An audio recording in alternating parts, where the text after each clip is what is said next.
Bienvenidos a los breves de Televistazo Estelar. Revisamos lo más relevante del día. El futuro legal de la vicepresidenta de la República, Verónica Abad, se definirá este viernes en la Asamblea Nacional. El presidente legislativo, Henry Kronfle, atendió de manera inmediata el oficio de la jueza nacional, Daniela Camacho, quien solicitó autorización para enjuiciar penalmente a Abad. ¿Cuántos votos se requieren para vincular a la segunda mandataria al caso Nene? Tendremos informes completos en instantes. Hoy en Quito, el Frente Popular lideró una marcha contra las políticas del gobierno del presidente Daniel Noboa, principalmente los cambios en el subsidio a los combustibles. La Agencia Metropolitana de Tránsito había preparado un dispositivo de movilidad que activaría dependiendo de la concurrencia de manifestantes. Por ejemplo, el trolebús iba a operar solo hasta las 3:45 de la tarde, pero no suspendió el servicio ante la escasa concentración de personas en comparación a otros años. Incluso se ocupó menos de una cuadra. Y se mantienen los problemas en los hospitales del Estado. La falta de medicamentos e insumos se agrava en la red pública de salud del país. Pacientes denuncian que cada vez les toca invertir más dinero en sus recetas. Por su parte, representantes de las federaciones médicas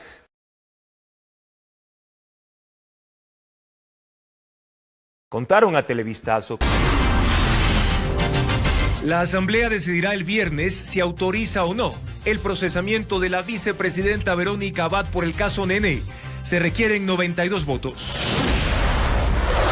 El Frente Popular tuvo escasa convocatoria para su protesta contra el incremento en el precio de los combustibles, que según el gobierno comenzará en 25 centavos. La Fiscalía pide enjuiciar a Fabricio Colón Pico, cabecilla de los Lobos, por intimidación en contra de la fiscal Diana Salazar. La minería ilegal se extiende en el Yutsupino en Napo y amenaza a la población que ve cómo las excavadoras se acercan a sus casas. 5 provincias del país reportaron la caída de ceniza que proviene del volcán Sangay en la Amazonía. El zar de la cocaína del Empalme, alias Boris, y 2 policías que le daban seguridad fueron detenidos en una nueva narcofiesta. 3 barcos de guerra y un submarino nuclear de Rusia llegan a Cuba para realizar ejercicios militares que son vigilados por Estados Unidos. Los exteriores del Congreso argentino se convirtieron en un campo de batalla durante el debate a la ley de las reformas que propone el presidente Javier Milei. 40 personas resultaron heridas. Ecuador y Bolivia definen sus alineaciones a minutos de su partido amistoso en Filadelfia. La tricolor presentará una nueva defensa tras su derrota contra Argentina.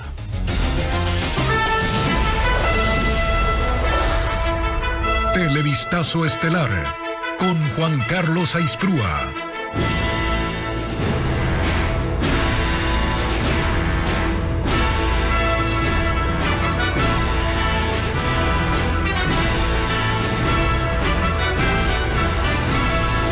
Miércoles 12 de junio, bienvenidos amigos a las noticias en Televistazo Estelar. El futuro legal de la vicepresidenta de la República está en manos de la Asamblea Nacional.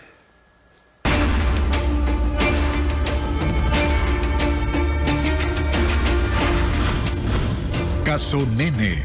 Abad en el radar. El Pleno de la Asamblea Nacional se reunirá este viernes para decidir si autoriza o no el enjuiciamiento penal de Verónica Abad en el caso Nene. Mientras se resuelve su situación, la jueza nacional, Daniela Camacho, convoca la audiencia de cambio de delito y vinculación para el lunes de la próxima semana, pero Abad pidió que se difiera. Jacqueline Rodas con los detalles. El futuro legal de la vicepresidenta de la República, Verónica Abad, se definirá este viernes en la Asamblea. El presidente del Legislativo, Henry Kronfle, atendió enseguida el oficio enviado la mañana de este miércoles por la jueza nacional Daniela Camacho, quien le dio 48 horas al Pleno para que se pronuncie, autorizando o no el enjuiciamiento penal de Abad. La sesión no será presencial. Los asambleístas deberán conectarse a las 12:35 vía telemática. Se necesita al menos menos 92 votos para dar paso a la vinculación de la vicepresidenta al caso Nene, diligencia solicitada por la fiscal general Diana Salazar. Quien sí enfrentará la reformulación de cargos es el hijo de Abad, Sebastián Barreiro. Mientras se resuelve la situación de su madre, la jueza Camacho fijó para el lunes 17 de junio la audiencia para cambiar el delito de oferta de tráfico de influencias a concusión. El mismo día, la fiscal procesará a Daniel Redrobán, colaborador de la vicepresidenta, a quien Rommel Pérez, denunciante del caso Nene, acusa de actuar junto con Barreiro para pedirle dinero a cambio de su puesto de coordinador de comunicación. Verónica Abad también fue notificada para esa audiencia, pero envió este escrito a la jueza solicitando que se posponga porque su abogado tiene otra diligencia judicial convocada con anterioridad. La instrucción fiscal del caso terminaba en una semana, pero con la vinculación de Redrobán se ampliará por 30 días. Si el legislativo autoriza enjuiciar a la vicepresidenta, la audiencia para ella no puede pasar del 19 de junio. Y las bancadas anuncian que apoyarán la petición para enjuiciar penalmente a la vicepresidenta Abad si existen elementos de que estuvo inmersa en un delito. El correísmo es el único bloque que hasta ahora iría por el no. Patricio Díaz informa. De 92 votos depende si la vicepresidenta Verónica Abad va a juicio o no. La sesión de la Asamblea con ese fin fue convocada para el viernes a las 12:35 de la mañana y será virtual. El oficialismo anunció que apoya el pedido de procesarla, pero conseguir los 92 respaldos se pone cuesta arriba para el movimiento de gobierno, porque no contará con los 46 votos del correísmo que ha mostrado distancia con la posibilidad de levantar la inmunidad a Abad. En ADN no ven bien esa posición. Las bancadas tienen que ser muy claras en que esto está establecido dentro de la norma y creo que ocultar o tapar esto le daría un mal mensaje al país. Creo que el proceso debe continuar. Construye está más abierto a apoyar la autorización. Si es que existen elementos de convicción fuera de toda duda razonable de que la señora vicepresidenta Abad ha estado inmersa en algún tipo de delito en contra de la administración del Estado, debemos dar los votos para levantar su inmunidad. En el Partido Social Cristiano son cautos. Dicen que analizarán minuciosamente los documentos remitidos por la Corte. No podemos dejarnos llevar de presunciones. Tenemos que analizar jurídicamente las condiciones reales que se encuentran al respecto porque estamos hablando evidentemente de un procedimiento que hay que analizarlo continuo. Las bancadas tendrán reuniones internas este jueves para confirmar la decisión.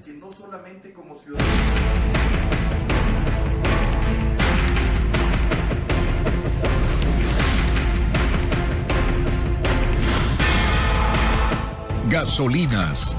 ¿Cómo contentar a todos? Más de 100.000 transportistas recibirán la compensación una vez que el gobierno cambie el subsidio a las gasolinas extra y Ecopaís por el sistema de estabilización de precios. Por esa vía, el Estado pretende invertir aproximadamente $70 millones al año. Francisco Garcés sigue el tema. La decisión de cambiar el subsidio a las gasolinas extra y Ecopaís por un sistema de estabilización de precios está tomada y se aplicará cuando el gobierno termine de afinar detalles. El plan incluye un sistema de compensación que llegará a taxistas, transportistas rurales en camionetas y tricimotos. En el último documento del Ministerio de Economía sobre el tema, se establece... Y gas pimienta contra quienes estaban en la primera línea de la protesta, que subió de tono hasta que asaltaron a un carro de la prensa, lo viraron y le prendieron fuego. La presencia de manifestantes se mantuvo, mientras en la Cámara del Senado se debate la ley artículo por artículo.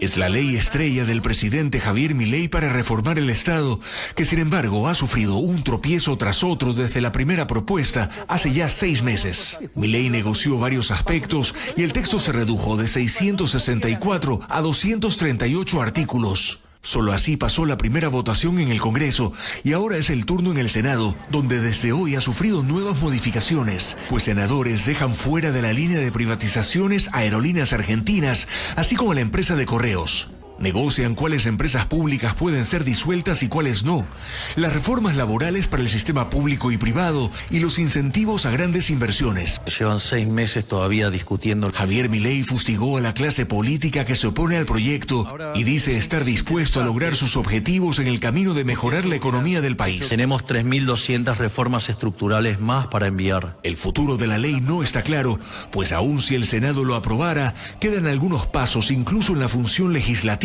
donde se deberá resolver un posible veto. Si lo niegan, en cambio, el presidente Milei no podrá insistir en estas reformas durante un año. Barcos de guerra de Rusia, incluido un submarino nuclear, llegan a Cuba después de una serie de ejercicios militares en el Atlántico. Estados Unidos ha vigilado de cerca estas maniobras que se dan en el marco del fortalecimiento de relaciones entre Rusia y Cuba.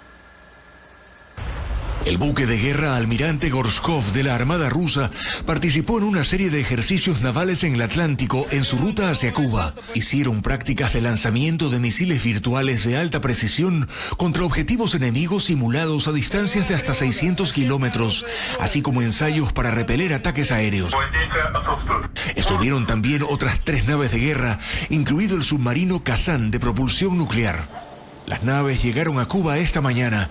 Según funcionarios locales, la visita es parte de una práctica habitual de unidades navales de países amigos y que los buques no portan armas atómicas.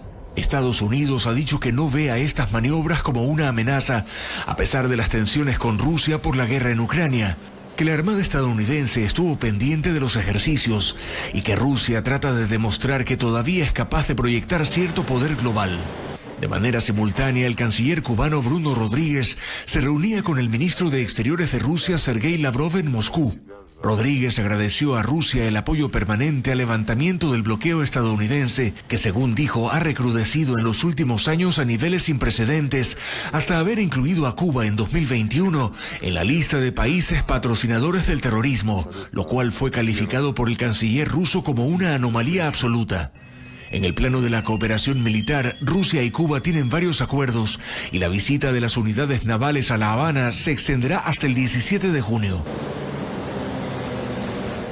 Mayra Salazar, en el testimonio que rindió el pasado 3 de junio, dijo que Tatiana Villafuerte, una de las 25 personas procesadas en el caso Purga, fue invitada a la boda de la hija del ex asambleísta social cristiano Pablo Muentes en Cartagena, Colombia, pero que no asistió. Por pedido de Villafuerte, aclaramos que según sus movimientos migratorios, ella viajó al día siguiente de la boda, pero a Brasil. En ese país, según Salazar, se encontró con la expresidenta de la Corte de Guayas y también procesada, Fabiola Gallardo. Regresaron a Ecuador en el mismo vuelo el 10 de junio de 2023. En breve, ¿quiénes son los docentes que pueden participar por una de las 300 vacantes en el nuevo concurso para ingresar al magisterio fiscal? Se agrava. Pacientes aseguran que cada vez les toca invertir más dinero en sus recetas, mientras que representantes de las federaciones médicas contaron a Televistazo que están siendo enjuiciados e incluso amenazados por denunciar estas carencias en los hospitales. Veamos. La falta de insumos y medicinas en la red pública es cada vez más preocupante, según lo advierte la Alianza Nacional por la Salud.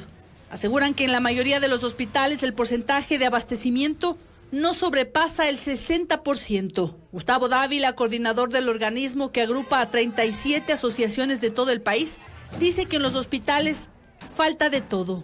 Tenemos pacientes que no logran hacerse exámenes, que tienen citas, les están cambiando las citas para 2, 3 meses. Tenemos gente que requiere medicamentos, pero no les dan. Basta compararse fuera de una de las casas de salud de la Seguridad Social para corroborar estas carencias. Lidia, que prefirió omitir su apellido por miedo a represalias, dice que para acceder a una quimioterapia debe comprarlo todo. Casi nada no hay, casi nada no hay. Por nuestra salud tenemos que comprar. Mayra Tigasi cuenta que ha gastado $400 para ayudar a su padre, que se atiende en neumología. Igual los exámenes de ayer nos mandó a hacer exámenes de sangre que costaba $130 fuera. Y entonces no hay nada. Se suma una queja pública de las federaciones médicas, que esta mañana advirtieron que están siendo enjuiciados por denunciar las carencias de sus unidades médicas. El derecho a la libertad de expresión no se puede coartar, que sea obviamente sindicado con un juicio penal, ni siquiera con un juicio civil. Ocurre luego de que un médico del Hospital del Sur de Quito contó que hay desabastecimiento en esa casa de salud. Desde la Alianza Nacional por la Salud indicaron que en los próximos días se tomará una resolución que incluirá una movilización. Una deportista olímpica se prepara para el próximo desafío internacional. Fue la primera ecuatoriana en participar en los Juegos Olímpicos de Invierno. Teo, ¿de quién se trata? Andrea y Juan Carlos, es Sara Escobar, que hizo historia en su disciplina. La ecuatoriana continuará sus entrenamientos en Sudamérica.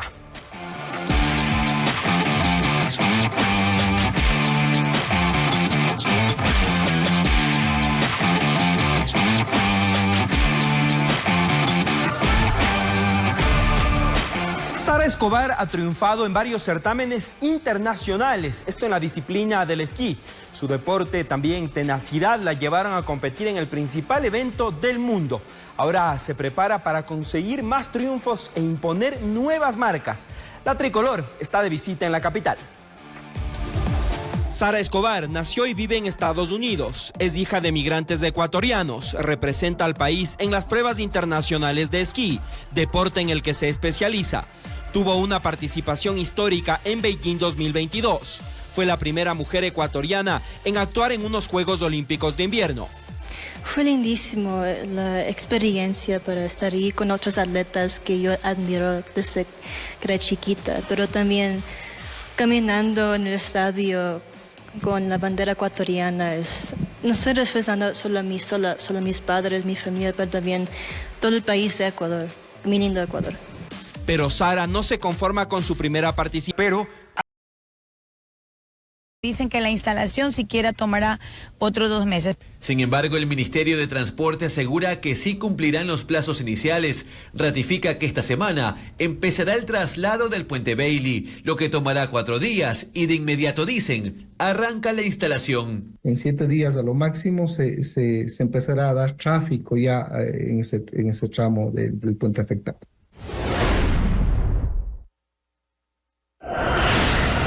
La vía Ibarra-San Lorenzo está afectada en el kilómetro 114, sector Guadual, desde diciembre de 2021 y hasta hoy no tiene una solución. Gran parte de la carretera se perdió por un deslave y aún se ve así, poniendo en peligro a los conductores. El Ministerio de Transporte contrató una empresa privada para rehabilitar el tramo, incluyendo la instalación de un puente, que nunca ocurrió.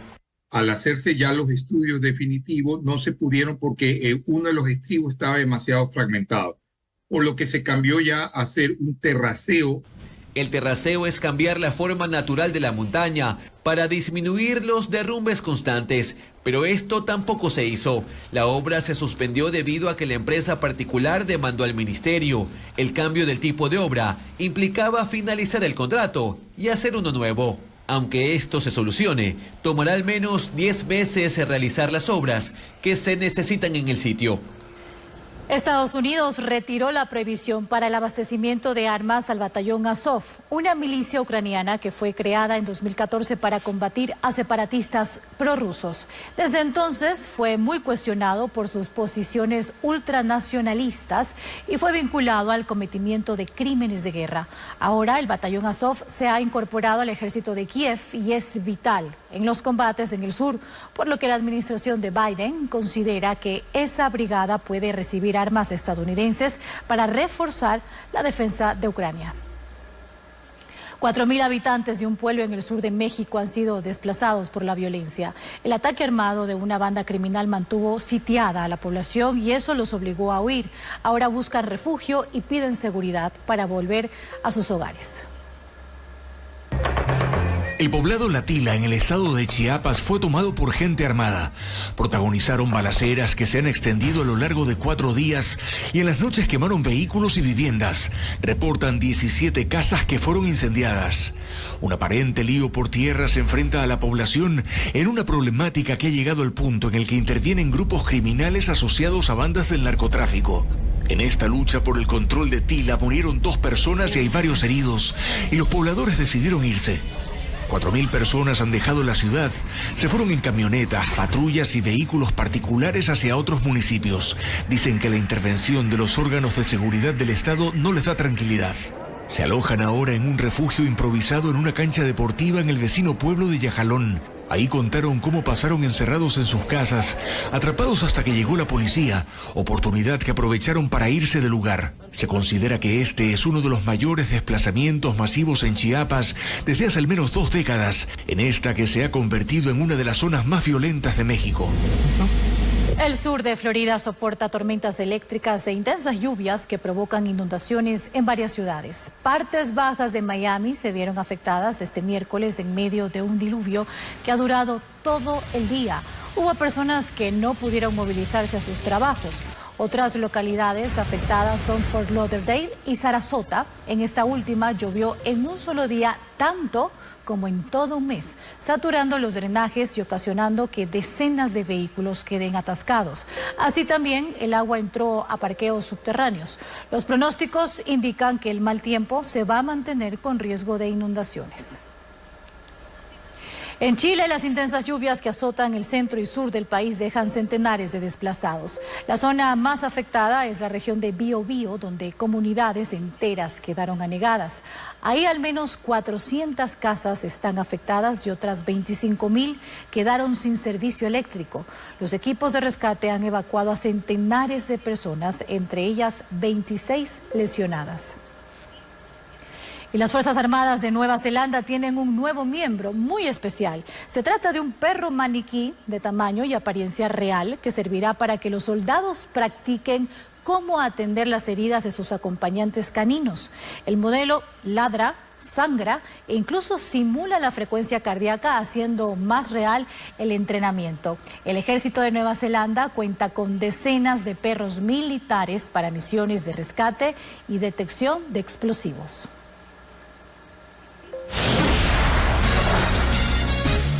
Pugna en la designación del nuevo defensor público entre el Consejo de Participación Ciudadana y la Comisión Seleccionadora. Volvemos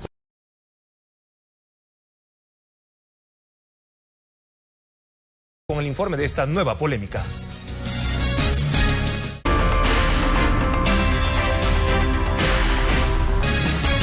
Empresarios, ambientalistas y ciudadanos de la Amazonía exigen al gobierno el estado de excepción focalizado en la minería ilegal y la declaratoria de emergencia ambiental. En Napo alertan de la contaminación de vertientes de agua y graves problemas sociales por la presencia de grupos extranjeros que explotan de forma ilegal el oro. En este nuevo sobrevuelo sobre la comunidad Yutsupino en Napo se aprecia que existen más piscinas y campamentos de minería ilegal. En esta zona 185 hectáreas quedaron devastadas. La comunidad que antes tenía como vecino a un río hoy tiene un pedregal, aguas contaminadas, residuos. Es una zona controlada por colombianos y venezolanos armados que imponen su ley y desalojan por la fuerza a propietarios de las fincas por las que se extiende la veta de oro. Y es por donde se abren nuevos frentes, según los grupos ambientalistas y empresarios hoteleros en Napo. Armados y les quitan sus terrenos y se acabó el cuento. Y en la actualidad, pues nuevamente estamos ya cerca de 270 máquinas que están operando en diferentes frentes mineros en la provincia de Napo. Las comunidades Jatunyacu, Nueva Jerusalén, Zapallo, Limonchipta, Santa Rosa, Alto Chandía, Bajo Talac, Inchiurcos, San Gabriel de Curuyacu, Amsu y Naranjalito y los barrios del sur del Tena, Santa Rosa, 3 de Mayo y El Toglo perdieron los sitios de abastecimiento de agua. Tenemos ya el segundo Yutsupino, ya con más de 200 hectáreas devastadas. Otro frente donde se pide actuar a las autoridades ambientales es en el devastado río Guambuno. Si bien ahí existen concesiones mineras, los ilegales han metido sus maquinarias desde la comunidad de Río Blanco, afectando la cuenca hídrica del río Guambuno que desemboca en el río Napo. La zona está más devastada que el Yutsupino. El impacto irreversible. Todo lo que ha pasado en Napo definitivamente ha quedado en el aire y la expansión minera continúa arrollando con las comunidades. Los grupos ambientalistas y las comunidades exigen al gobierno se declare el estado de excepción contra la minería ilegal y se declare además la emergencia ambiental en Napo. Este jueves las comunidades amazónicas llegarán a Quito a gritar un SOS por la Amazonía. La comisión seleccionadora del Defensor Público desconoció la decisión del Pleno del Consejo de Participación Ciudadana de descalificar a Jorge Ballesteros y lo puso como el mejor puntuado y virtual defensor. Las autoridades del Consejo anuncian que defenderán su decisión. Patricio Díaz con el informe. La comisión seleccionadora del Defensor Público desacató las decisiones del Pleno del Consejo de Participación Ciudadana y puso al postulante Jorge Ballesteros como virtual ganador del concurso. La semana pasada, el Consejo descalificó a Ballesteros por haber presentado supuestos documentos falsificados. Los comisionados consideran que los consejeros no tenían potestad de hacerlo. Porque aquello que vulnera derechos, una resolución que vulnera derechos y pasa sobre la normativa, es nula, de nulidad absoluta. Rechazo de esta arrogación de funciones e intromisión en las competencias que tiene esta comisión. Así, Ballesteros quedó como el postulante que obtuvo la mayor puntuación. Y con el voto de 5 comisionados se aprobó el informe. El documento es vinculante para el Consejo. El Pleno de este organismo tiene 48 horas para hacer oficial la designación como defensor público del mejor puntuado. Las autoridades del Consejo de Participación Ciudadana han pedido un informe de asesoría jurídica para definir las acciones que tomarán, pero advierten que no se pueden desconocer las decisiones del Pleno. Y Jorge Ballesteros, el primero en la lista para ser defensor público, no cumple con el principio de probidad notoria, según el Consejo de Participación Ciudadana. El organismo asegura que presentó documentación falsa para inscribirse. Además, es indagado por asociación ilícita. Luisa María Heredia amplía este tema. Jorge Ballesteros, el virtual ganador del concurso para la designación del nuevo defensor público, fue descalificado por el Consejo de Participación Ciudadana y Control Social el pasado 3 de junio. La decisión, según el organismo, se basó en un análisis jurídico que evidencia la transgresión del principio de probidad notoria, uno de los requisitos obligatorios que debe ser acreditado por los consejeros. El CPCCS asegura que Ballesteros presentó documentos falsos al inscribirse. Se trata de certificados que acreditan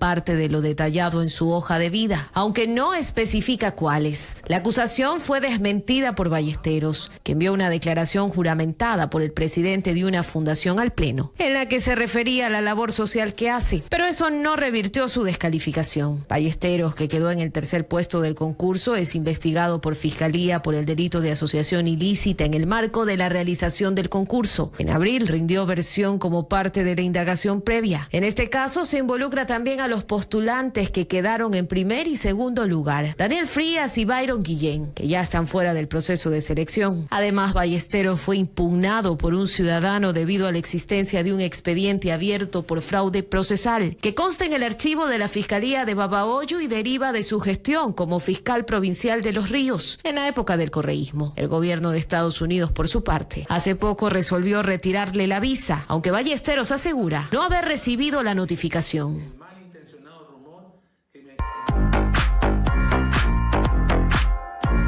On the beat.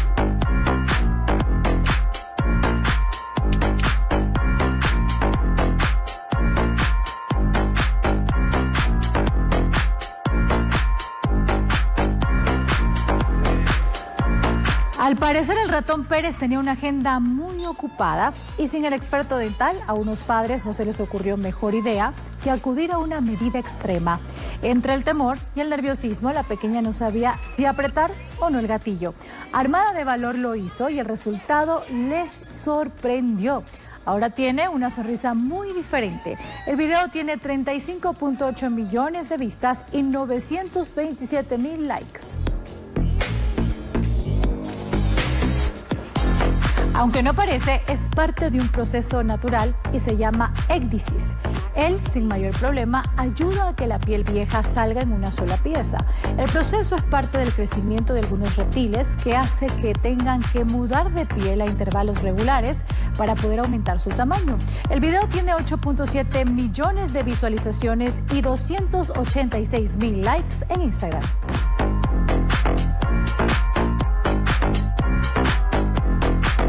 Un estilo particular y metódico. ¿Pero cómo lo hace? Tiene el tiro exacto, de atrás hacia adelante, en un punto fijo que logra un rebote directo al aro. Hay cosas que sin mucha explicación solo se hacen y ya. El video tiene 155,000 vistas en Instagram.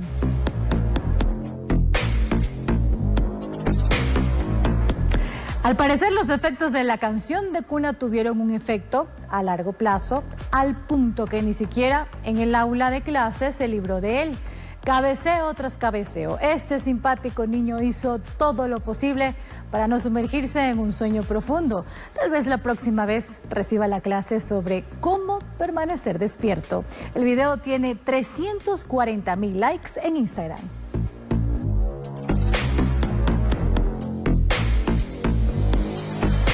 Más información usted la encuentra en nuestro portal web www.ecuavisa.com. Un recital de violín y piano, una comedia teatral y un monólogo son las principales actividades culturales en Guayaquil, Cuenca y Quito también. Vanessa Robles con los detalles de estas propuestas. Así que usted es la banda de mi mujer. El mismo lo presentó mi esposo. ¿Y por qué lo traes a la casa? ¿A dónde más lo voy? Cambalache. Es la comedia teatral interpretada por Gabriel Garzón, Marcelo Gálvez y Pamela Palacios, que se presentará en Toledo Teatro de Urdesa en Guayaquil. La historia gira en torno a un matrimonio que, para salir de la rutina, acepta tener otras parejas a tal punto que la mujer invita a su amante a cenar en su casa. Esto generará una confusa situación en el invitado, que buscará la forma de librarse de esta pareja abierta. Las funciones serán este 14 y 15 de junio a las 9:30 de la noche. Un recital de violín y piano a cargo de los músicos Santi Abril y Amparo Menéndez Carrión se realizará este jueves 13 de junio en la Casa de la Música en Quito. La sonata número 12 del italiano Giovanni Pergolesi, la número 5 de Beethoven y el nostálgico tango de Chrysler son parte del repertorio. El concierto durará 1h30.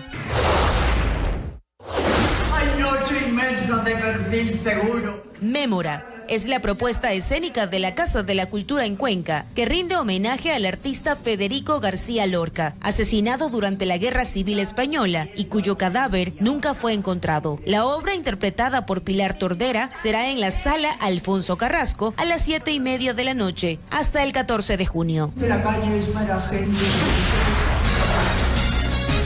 En 5 provincias cayó ceniza del volcán Sangay. ¿Qué dice el Instituto Geofísico? Podían portar las armas entregadas por el Estado. Han sido puestos a orden de autoridad competente, en este caso a la Fiscalía. Paralelamente ya la Policía Nacional ya ha iniciado el proceso administrativo para poder determinar qué se encontraban realizando en el lugar. Solo los 3 quedaron detenidos, pero en la narcofiesta estaban 100 asistentes, entre ellos el abogado de alias Fito, deportado desde Argentina, a quien, según los militares, se le encontró $2,000 que no pudo justificar. Se encontraron 4 pistolas, 7 alimentadoras, 112 municiones, dinero en efectivo por $2,400 y 5 cheques que tienen un valor total de $240,000 que no supieron ser justificados. En el evento se presentaron grupos musicales de Ecuador y Colombia. También hallaron un túnel tipo caleta, donde los uniformados presumen que escondían cocaína, explosivos y armas. Además, decomisaron carros de alta gama con blindaje especial nivel 5+, que pueden soportar ataque de fusiles de uso militar con un alcance de 600 metros. Televistazo conoció que en el lugar se encontraba uno de los asistentes que estuvo en la narcofiesta del pasado 10 de mayo dentro de una finca en la vía a la costa, donde también capturaron a otro cabecilla de los choneros. Información policial determina que las bandas Los Lobos y Los Choneros se desplazaron desde Manta a otros cantones de Manabí y de provincias cercanas para seguir con el tráfico de drogas y los asesinatos. Según los agentes, los sicarios empezaron a irse cuando se instaló la Fuerza Investigativa Anticriminal en esa localidad manabita. Los mandos militar y policial permanecen en Manta desde el 6 de junio tras la orden del presidente Daniel Noboa. Este miércoles se cumplieron 7 días sin muertes violentas, pero la presencia de la fuerza anticriminal desencadenó que los terroristas que mantienen una guerra se desplacen, según la policía. Datos de inteligencia de esa entidad indican que las bandas Los Choneros y Lobos, que instalaron su centro de operación en Manta y luego de los controles huyeron a Portoviejo y Bahía de Caracas en Manabí y a las provincias de Santa Elena, Los Ríos, Guayas y Esmeraldas. Los desplazamientos obedecen primeramente al debilitamiento de las estructuras de organización criminal que hemos identificado y sobre todo también el desplazamiento también obedece a la situación de que quieren ponerse a buen recaudo. En el operativo más reciente, donde capturaron a 12 miembros de la banda Los Pepes en Bahía de Caracas, también se usó un helicóptero para evitar que huyan en lanchas. Además, en las calles de entrada y salida a los cantones de Manta y Portoviejo, se instalaron controles para evitar que los integrantes de los Lobos y Choneros se fuguen. Controles de interdicción de carreteras con la finalidad de conformar un cerco externo que nos permita tener el control de personas y vehículos que ingresan y salen de las provincias en las cuales tenemos esta incidencia. La policía indica que los primeros desplazamientos se registraron en enero luego de que se conoció la fuga de alias Fito desde la cárcel de Guayaquil. Integrantes de esta organización fueron hasta Argentina, donde las autoridades los expulsaron. Pero con el escape de Adolfo Macías, también ganó fuerza el grupo Los Pepes, reclutados por los Lobos y financiado por el cártel Jalisco Nueva Generación. Aún no se determina hasta cuándo se mantendrá el mando militar y policial en Manabí, una de las 5 provincias bajo estado de excepción. En menos de 3 semanas hubo un segundo ataque a la agencia de tránsito de Manta. En esta ocasión detonaron explosivos dentro de las oficinas del segundo piso. La policía investiga si esto tendría relación con una operación en torno a la clonación de matrículas vehiculares. La explosión destrozó al menos 2 oficinas en el segundo piso del edificio de la Agencia Municipal de Tránsito de Manta, en el acceso noroeste de la ciudad. De acuerdo al reporte policial, alrededor de las 3 de la madrugada de este miércoles, delincuentes irrumpieron en el sitio, robaron equipos electrónicos y colocaron explosivos en el área de citaciones, donde luego se produjo una detonación. Se hicieron el levantamiento de varios indicios, específicamente mechas de seguridad, una batería de motocicleta, en donde presuntamente el móvil de estas personas que ingresaron era el de obtener información general con respecto al tema de la matriculación de los vehículos. Reveló a Televistazo que hay 3 contenedores en el sitio. Uno de ellos se dañó hace casi 2 meses y los cuerpos que estaban allí fueron pasados a un segundo contenedor, el cual se averió hace 5 días. El otro sí funciona, pero está con más de 100 cadáveres. Según información de la policía, solo en la última semana, más de 40 cuerpos han sido recogidos en Guayaquil. Y mientras la acumulación de restos aumenta, también se convierte en un problema de insalubridad, que ya no solo afecta a los familiares de los fallecidos, sino a toda la comunidad que trabaja y habita en los alrededores del centro forense y del que ninguna autoridad da una respuesta. El Servicio Nacional de Medicina Legal reconoció en un comunicado que 2 contenedores se dañaron y lo atribuyen a las variaciones eléctricas. Añaden el texto que el 8 de junio se puso en marcha un contenedor que presentaba fallas y que ahora está en funcionamiento, aunque no precisa cuántos están operando actualmente. La institución informa además que debido al incremento de la violencia criminal existe un mayor número de cadáveres que no han sido identificados ni retirados por sus familiares. Y el gobierno dejó de hablar de eliminar el subsidio a los combustibles y propone un sistema de estabilización de precios. El mecanismo implica subir el costo de las gasolinas y equipararlo de forma paulatina al precio internacional de los combustibles. Francisco Garcés explica cómo se ejecutará este mecanismo. El gobierno cambió su discurso. No habla de la eliminación del subsidio de las gasolinas Extra y Ecopaís y en su lugar plantea un sistema de estabilización de precio. Más allá del cambio de términos, el efecto será el mismo, el incremento del precio de esos combustibles. El mecanismo empieza con equiparar el precio de venta de las gasolinas con el que se vende en el mercado internacional. Si la decisión se aplicara hoy, la gasolina Extra subiría a 25 centavos y se vendería en $2.72 el galón.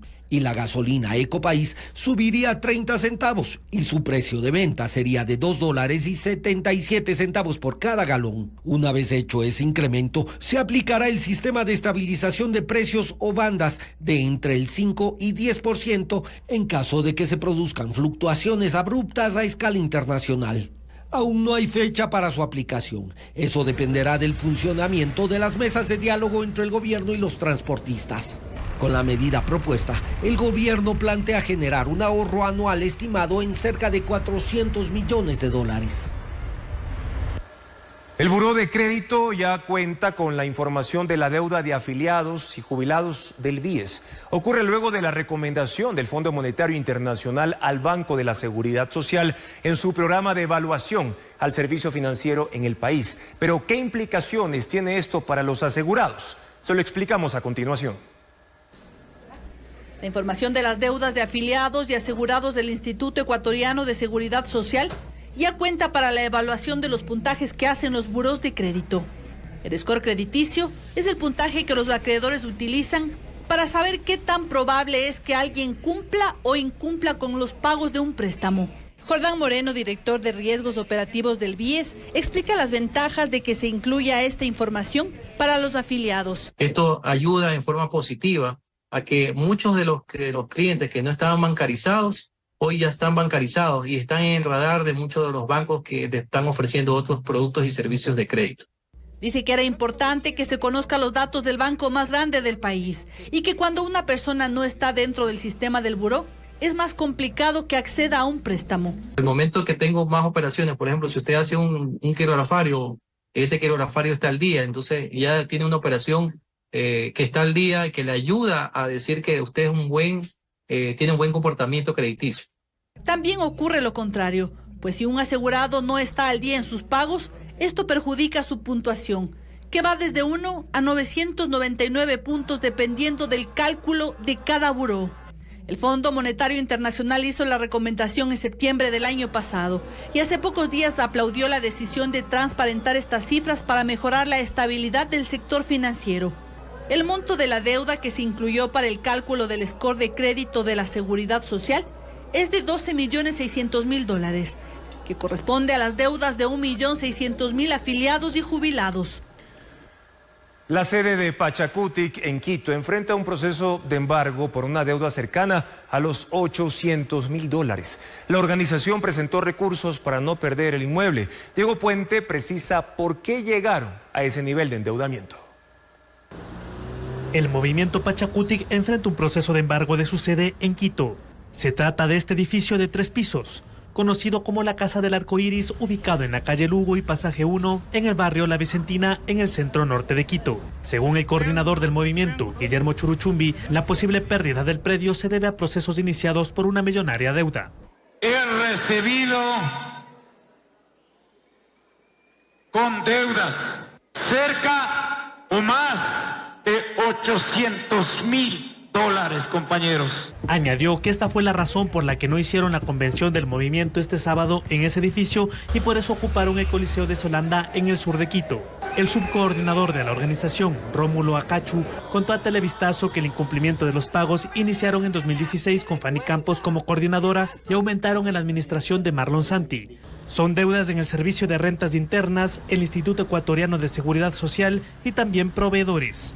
Cecilia Velázquez, quien ocupó la subcoordinación en la época de Santi, indicó que durante su gestión no hubo procesos de embargo a la sede. Han quedado todos los bienes, todos los bienes del movimiento Pachacuti quedaron libres. Nada de embargos ni hipotecas. Sobre la deuda, señaló que su gestión ya recibió haberes por $400.000.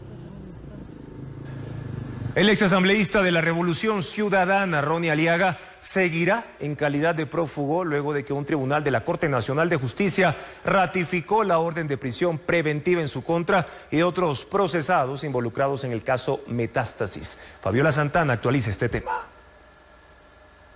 Un tribunal de la Corte Nacional de Justicia rechazó el recurso de apelación a la prisión preventiva presentado por el ex asambleísta de la Revolución Ciudadana Ronnie Aliaga y otros 6 procesados por el caso Metástasis. Con ello, el ex legislador seguirá prófugo de la justicia ecuatoriana. Lo último que se supo de él es que estuvo en Venezuela. Según la Fiscalía, Aliaga es parte de una trama de delincuencia organizada en la que es señalada como el ruso y tenía relación con el narcotraficante asesinado Leandro Norero y Javier Jordán. Este miércoles, el tribunal encabezado por el juez Vinicio Rodríguez ratificó que los elementos presentados por Fiscalía justifican la prisión preventiva. Los jueces también ratificaron la orden de prisión del ex juez Santiago Zumba y otros operadores de Norero, Cristian Romero, Javier Novillo, Carlos Mendoza y Marcelo Aiza. Además, declararon el abandono del recurso de apelación de Daniel Salcedo, Javier Jordán, Emerson Curipayo y Fabián Campuzano. Esta noche la Fiscalía informó que la jueza Catalina Sánchez dictó llamamiento a juicio a Fabricio Colón Pico en calidad de autor directo del delito de intimidación en contra de la fiscal Diana Salazar. Según la Fiscalía, él profirió amenazas de muerte en contra de la funcionaria y también de su hija. Colón Pico es cabecilla de la banda de los Lobos. El expresidente de la Judicatura, Wilman Terán, acudió sorpresivamente a la Asamblea Nacional para participar de una de las etapas iniciales del juicio político que se sigue en su contra y a otros exvocales del organismo. El exfuncionario había pedido que se suspenda el juicio por problemas de ansiedad y depresión. Patricio Díaz con más detalles. El expresidente de la Judicatura, Wilman Terán, estuvo en la asamblea. Tenía un fuerte resguardo policial. Incluso no se permitió el acceso a la prensa a la sesión de la Comisión de Fiscalización a la que acudió. Únicamente el medio legislativo pudo permanecer. El exfuncionario llegó a Quito desde la cárcel de La Roca, donde está interno. La mesa se reunió para aprobar el cronograma en el que se analizarán las pruebas y se recibirán testimonios en el juicio político que se sigue por incumplimiento de funciones a Terán y los ex consejeros de la Judicatura, Javier Muñoz, también detenido, y Maribel Barreno. En la cita se leyó un pedido de la defensa de Terán para que se suspenda el juicio político por las condiciones psicológicas que asegura atraviesen la cárcel de La Roca. Ansiedad. Condiciones psicológicas que asegura atraviesen la cárcel de La Roca. Ansiedad y depresión. No tengo ningún temor ni cobardía, pero a mi lado izquierdo tengo un sentenciado por 34 años, sicariato. A mi lado derecho, otro sentenciado de 34 años. Soy el único procesado en ese pabellón. Es decir, no hay un distingo. Terán luego retiró el pedido. Sin embargo, el presidente encargado de la mesa informó que se consultó a la Procuraduría sobre la solicitud, pero esta dijo que solo por un embarazo o por una enfermedad crónica se puede suspender el proceso. El expresidente de la Judicatura pidió además participar presencialmente de todas las sesiones que tengan que ver con el juicio político en su contra. Aquí el SNAI tiene un rol primordial, tiene que dar todas las garantías para que eso ocurra. De hecho, tener todas las garantías significa parte del debido proceso. La sesión se suspendió debido a que el interpelante Jorge Peñafiel presentó nuevas pruebas que tenían que ser digitalizadas y remitidas a los acusados. Recordemos que el juicio político se presentó en diciembre, cuando no se conocía precisamente el involucramiento del señor Terán, de Javier Muñoz y de Maribel Barreno en los casos que vinieron después. A la sesión también acudió Maribel Barreno. Luego del proceso en la Comisión de Fiscalización, el juicio pasa al Pleno, donde se decidirá su censura o no, que implica la prohibición de ejercer cargo público por 2 años. Guayaquil recibió a empresarios de Costa Rica que buscan concretar negocios con la industria ecuatoriana luego de la vigencia del Tratado de Libre Comercio entre ambos países. Diego Cuenca conversó con los inversionistas interesados en los productos nacionales para el sector de la construcción. La primera delegación comercial de Costa Rica, conformada por empresarios de 9 compañías, llegó a Guayaquil para concretar negocios con industriales ecuatorianos. De cara al acuerdo comercial entre Ecuador y Costa Rica, que ya fue ratificado por la Asamblea de ese país y del cual solo falta la firma del presidente, quieren introducir sus productos. Costa Rica el año pasado exportó 77 millones de dólares a Ecuador y nuestra expectativa es que esto vaya en crecimiento año con año. Como le digo, con la entrada del Tratado de Libre Comercio, muchos de los productos van a entrar en cero arancel, pero otros... Los podcasts. Pero ¿cómo aporta este formato al aprendizaje? Valeria Navarro explica las ventajas de esta nueva tendencia que ha tomado fuerza sobre todo en los niños y adolescentes. Además, como buen romántico, era un tipo un tanto revolucionario. De los libros al podcast es la nueva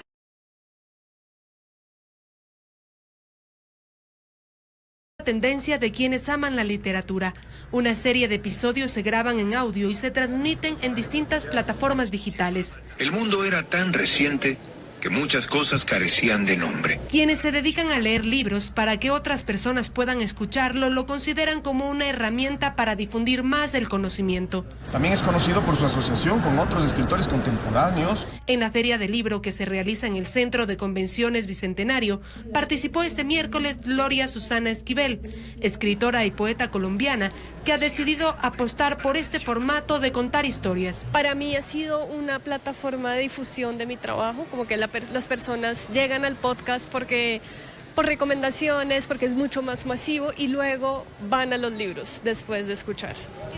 Los podcasts son gratis y una herramienta para involucrar a los más pequeños al mundo de la lectura. En este formato, la palabra se transmite a través del habla. Pero no necesariamente es algo que entre a reñir con los libros, sino es más como otro tipo de medio para dar a conocer libros, para dar a conocer historias. Los podcasts permiten no solo escuchar libros, sino también proponer debates y análisis de los autores, profundizar pensamientos e ideas. Hoy en la alfombra roja, la estrella del pop coreano Jin de la banda BTS concluyó el servicio militar obligatorio en Corea del Sur. Además, los artistas más destacados de la música ecuatoriana estarán en el Taita Festival.